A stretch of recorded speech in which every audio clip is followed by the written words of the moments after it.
nali simanyi ndowooza batukoze setup mbanyingira akuma bakateka ku tent kenyine akakebera kati kumbe waliwo abasirikale b'SFC bana abakuwa ejje erikuuma ndowooza erikuwa Mwai Museveni kati nga bataddewo abasirikale b'SFC baali mu leeya ab'enjawulo nga bambadde n'amasuuti ne masiki bataddeko masiki kati nga waliwo n'abaana abalimbi bombola naye abanjimba abasooka baali bano abali mu leeya kati engeri gye bansalako andi mu maaso n'andi emabega nange naye sikirowooza twalowooza nti tuli mu kanyigo kakuyingira ngenda okwetegereza nga bansazeeko mu maaso n'emabega nga banneetoolodde bonna banjimbye eno wansi nalwa okutegeera nti njimbiddwa naye ndowooza kwesindika kati lugwe okulya nga sisobola gerera mu maaso wadde mabega ne bankulukusa ne banzija kukuuma ne bantwala wabbali nga banneetoolodde ate bawanvu bansingako kati nga mbuliddemu waggulu nene ebbali tosobola kulengera ow'emmaaso teyalaba nti bantwala n'ow'emabega kuba engeri gye bakikolamu nakkiriza nti mu Uganda bakuwamba nga n'abaliwo ne batakkiriza nti watwalibbwa naye nga balowooza wabuliddeawo mu kafaawo kuba engeri gye bambuzaawo mu kafaawo okunteeka ebbali nange nagitegeera ndi bbali kati okutuuka wabbali awo kati waba omusirikale w'SFC ng'alimbi bomboola nga mukambwe just imagine nze nvudde ngenze nga mubaka wa parliament ngenze nga minisita w'ekisikirize kukiika nakulaba bigenda maaso kuba baleese basipiika ab'enjawulo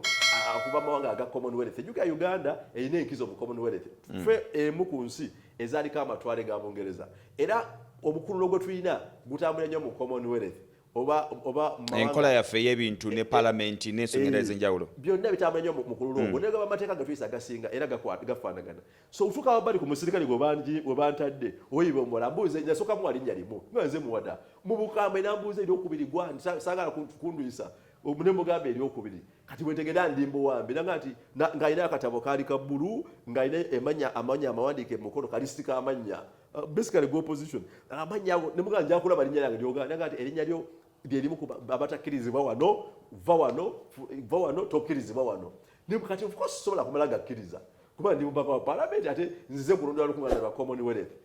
okulemezaako nti mbuuza ebibuuzo bankuluggusa muganda wange biri nga tebikyalimu muntu bulamu abasajja bankuluggusa nga banneetoolodde banjimbira wano ku musiki nga bonna bakutte wano bw'obeera ebbali tobalengera balina engeri gye batabelekawo space tebalekawo space ne bankuluggusa ne banyambusa waggulu omanyi bwe twali waliwo oluguudo wakati nga tente eri kyemmanga oluguudo wakati n'ekyengwayo compound ne banyambusa mu compound y'ekyengulu nga bankuluggusa era nkiteeka ku likodi mba nnengera nga banyambusa kati ku ludda lwa parliament waliwo ababaka baali batadde mu protocol abaniriza abagenyi kati nenengera omubaka omu ono wekamuli Kibale ne mugagu Kibale bangulugusa SFC ntwala niziza musango ki mwe mwatuyise mu lukuŋŋaana kati najja nga alina concern okubuuza ekiriwo naye olwalaba nti SFC n'abanga weyaweta teyadda nendusigalamu ki nendusigalamu omwo kati bwe ndusigalamu ne bankulugusa eyo waggulu gye bantwala eyo bankuumirawo nga banneetoolodde eddakiika zange ameka asatu malamba nga ndi awo kakati ebbanga lye namala awo nga banneetoolodde of course nga nkomplaininga kubanga tebalina reason gye bampadde okujja kugamba nti ndi ku listi etakkirizibwa nga ndi muyite sigamba nti kakakulizo kesaatuukiriza ate nze nnina okulondola zino ensonga ku lw'opposition olwokuba nti za Commonwealth parliament yekonviininze kati byonna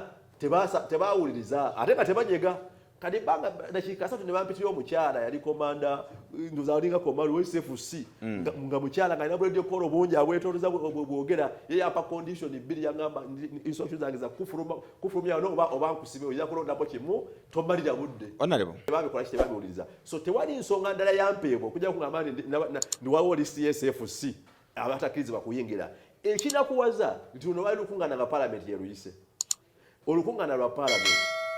ate ababaka ba parliament baali bayitiddwa mu butongole including nange nga mpitibbwa clearance ku parliament seetaaga kufuna clearance ya SFC kyensooka neewuunya ekyokubiri singa byali nsonga yabyakwerinda bya parliament na security nali nsuubira nti sergeant at arms alina okundemesa ne teyaliiko era teyaliiwo bano abankwata baali ba SFC mbibombola ne listi yaabwe baali bagirina era nkiggumiza simanyi nsonga lwaki bannemesa okuyingira naye ndowooza bateekamu ebyobufuzi okulemesa ffe ab'opposition okuba nga tukiikiriddwa mbujjuvu kubanga nze nkwatibwako ensonga za foreign affairs ez'amawanga amalala tuba tutunuulira entuula za parliament n'enkiiko zaayo kye bayita okulondola n'okuwuliriza obuwuliriza kikulu. Jjukira nti bano basipiika yonna gye bawangaalira nga basipiika gezandika aba Uganda basipiika mu mawanga agasinga aga Commonwealth balondebwa babaka ba parliament era babeera babaka ba parliament. Okujjako amawanga agamu amatini agalinamu emiwaatwa nti waliwo asobola olondebwa okuva wabweru ne basipiika abasinga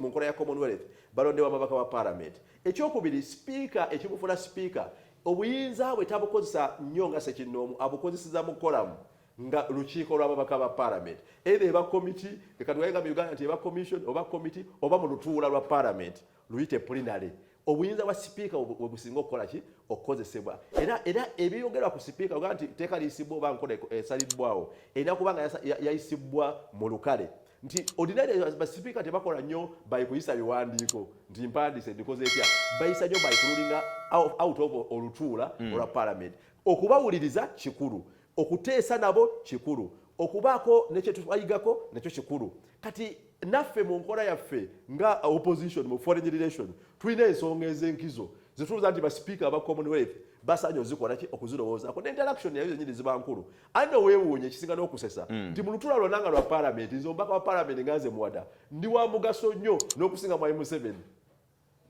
kubanga mu parliament nze ndi memba ye mugenyi. Mu lutuula lwa parliament nze ndi memba wa parliament. Mwai Museveni abeera muki abeera mugenyi. Nkugambye ne mu ntuula lwa parliament lwe twatutula mu Commonwealth eyandibadde andemesa okuyingira yandibadde sergeant at arms ate ng'alagiddwa sipiika ng'ate amaze kulagibwa sipiika teyeetuma bwetumi kulwaki kundemesa naye ate wano abandemeseza okuyingira ate BSFC tebalina kakwate mu kye bayita legislature oba